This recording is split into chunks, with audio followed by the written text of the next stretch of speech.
Soft ഒരു semi crepe silk ആണ് സാരിയുടെ മെറ്റീരിയൽ വന്നിരിക്കുന്നത്. ഈ ടൈപ്പ് സാരീസ് നമ്മൾ ചെയ്തിരുന്ന ലാസ്റ്റ് വീക്ക്. ഫാബ്രിക് വേറെ ആയിരുന്നു. ഇത് വരുന്ന സോഫ്റ്റ് സെമി ക്രേപ്പ് സിൽക്കിൽ നല്ല പാറ്റേണിലാണ് ആ ഒരു ഡിജിറ്റൽ പ്രിന്റ് വരുന്ന സാരിയിൽ. ഫ്ലോറൽ പാറ്റേൺ ആയിരിക്കും വരുന്നത്. ഇത് വരുന്നത് നല്ലൊരു പാരറ്റ് ഗ്രീൻ ആണ്.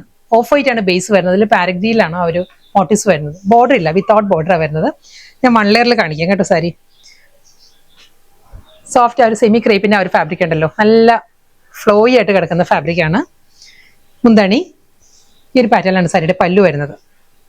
ഒരു ജാൽ ഡിസൈൻസിൽ ഫ്ലോറൽ പാറ്റേണിൽ വരുന്നുണ്ട് വിത്ത് റണ്ണിങ് ബ്ലൗസ്. ബ്ലൗസ് വരുന്നതും ഇതേ പാരറ്റ് ഗ്രീനിൽ തന്നെ ഷിബോരി പാറ്റേണിലാണ് സാരിയുടെ ബ്ലൗസ് വരുന്നത്. നെക്സ്റ്റ് കളർ പറയുകയാണെങ്കിൽ നല്ലൊരു പേർഷ്യൻ റോസ് ആണ് സാരി. വൈറ്റ് വിത്ത് പേർഷ്യൻ റോസ് ആണ് സാരി വന്നിരിക്കുന്നത്. സെയിം സ്റ്റൈൽ, അതേ പാറ്റേൺ, പല്ലു, ബ്ലൗസ്. നല്ലൊരു ബ്ലൂ ആണ്, റോയൽ ബ്ലൂ വിത്ത് വൈറ്റ് ആണ് അടുത്ത സാരിയുടെ കോമ്പിനേഷൻ വന്നിരിക്കുന്നത്.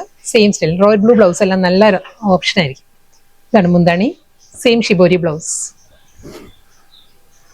അടുത്ത കളർ നല്ലൊരു യെല്ലോ ആണ്, വൈറ്റ് വിത്ത് യെല്ലോ ആണ് സാരിയുടെ കോമ്പിനേഷൻ. സെയിം അതേ ഡിസൈൻ എല്ലാം സെയിം തന്നെ, ഷിബോരി ബ്ലൗസ്.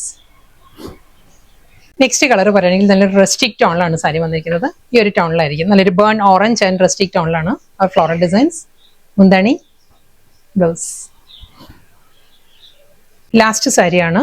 ഇതിൻ്റെയും ആ ഒരു കോമ്പിനേഷൻ പറയുകയാണെങ്കിൽ പാരറ്റ് ഗ്രീനും പീക്കോ ബ്ലൂവും കൂടിയുള്ള കോമ്പിനേഷനിലാണ് സാരി വന്നിരിക്കുന്നത്. ഈ ഒരു ടോണിലായിരിക്കും. മുന്താണി, ബ്ലൗസ്.